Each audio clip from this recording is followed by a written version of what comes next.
So, they made a movie about the game series Borderlands, huh? And what? Nobody seems to like it. This sounds like a job for me, because this series hasn't had a game release in about 5 years or so a movie is timely. It also had a production budget of a reported $110 million, so about half a Disney She-Hulk series. I'm going to skip right to the conclusion. Are Charlie and the Critical Drinker right about this movie? Is it, as Charlie says, horrible? And well, yeah, he's pretty much right. I can't disagree with that assessment. I wouldn't advise paying cinema prices for this one. And is the Critical Drinker right in the claim that it's a boring, unfunny, unwatchable disaster?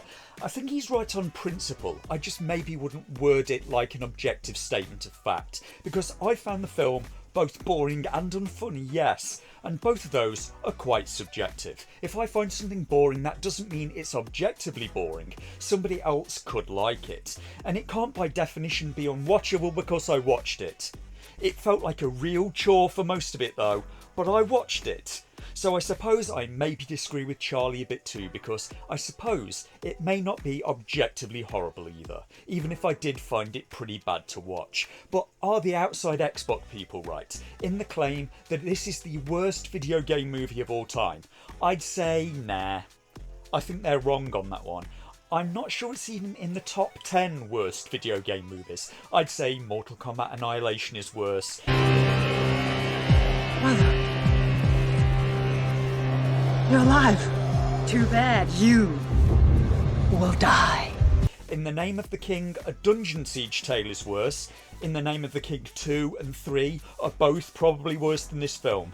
Blood Rain, Blood Rain 2, Blood Rain the Third Reich, all probably worse than Borderlands. Blood Rain 2 Deliverance was a vampire western.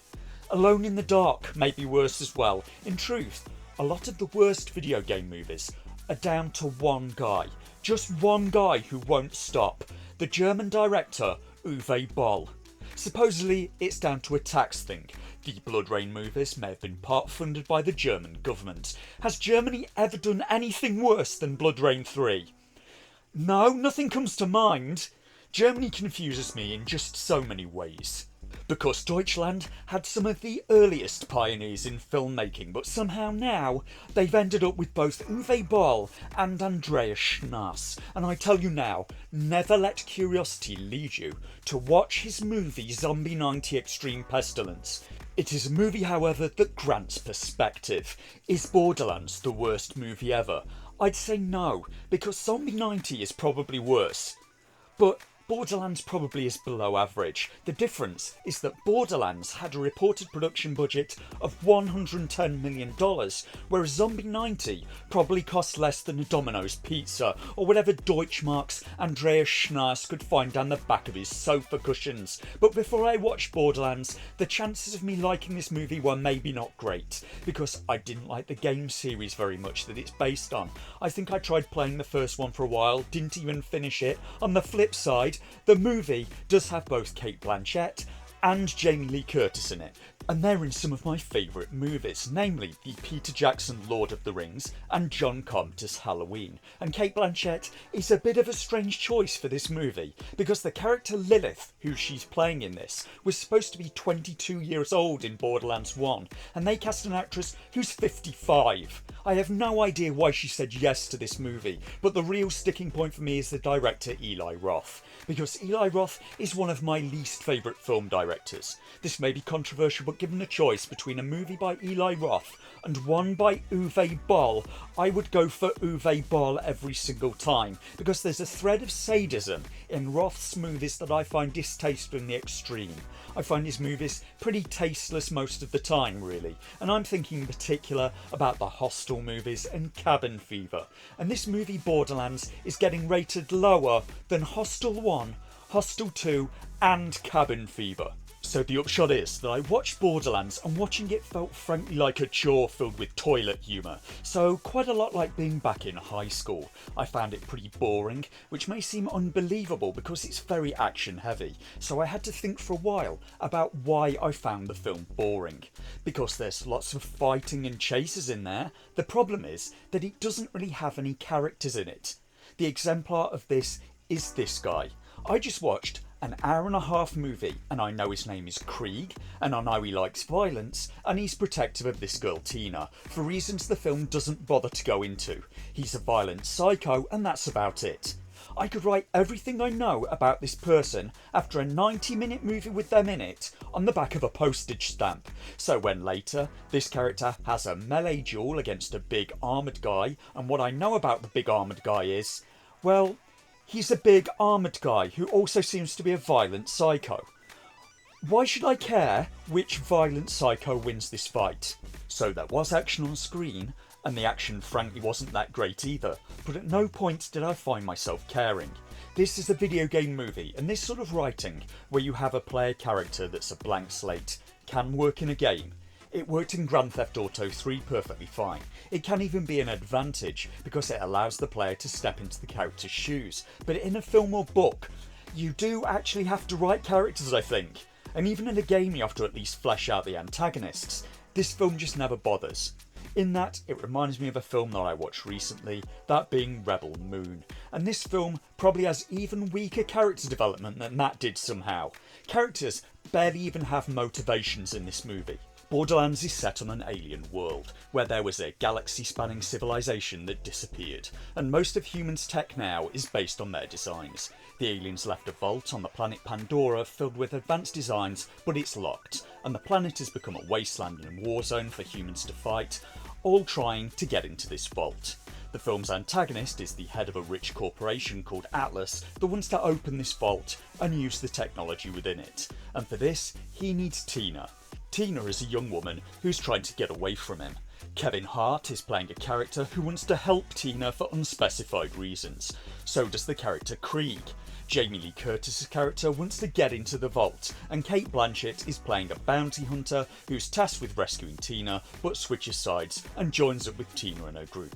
Every other character, apart from Cate Blanchett, is exactly the same at the start of the film as they are at the end, apart from the ones who don't survive. The film doesn't really have either characters or character arcs in it, and that's about it. The group just goes from place to place, fighting and trying to find keys to open the vault and stay ahead of the Atlas Corporation. Then at the end there's a showdown. It's shocking how bare bones the story is.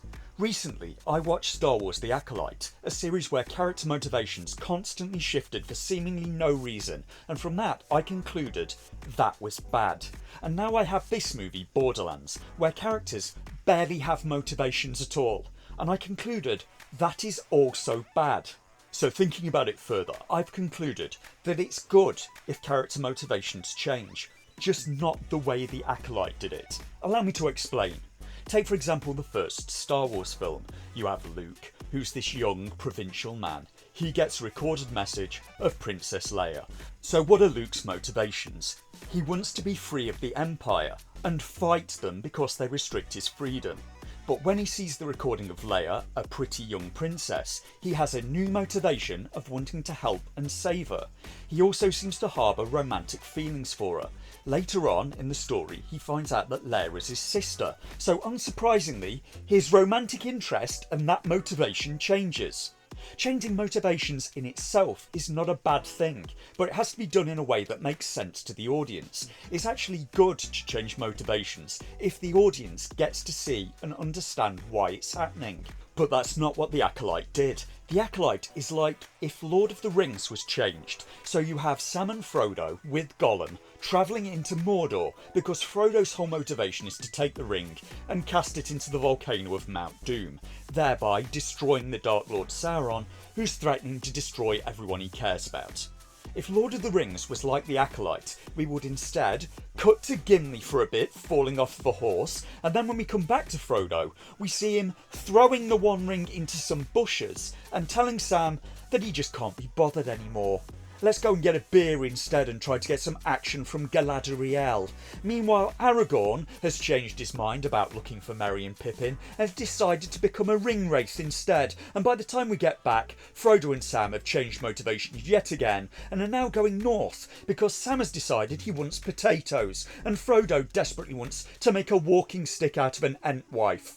If you skip Borderlands altogether, you won't be missing much apart from this story that ends with a half-baked feminist message, and it's the worst kind of feminist message, like Captain Marvel. One that I think will only ever be harmful to women, where it turns out at the end the female lead was just perfect all along and never had to work for anything. Of course!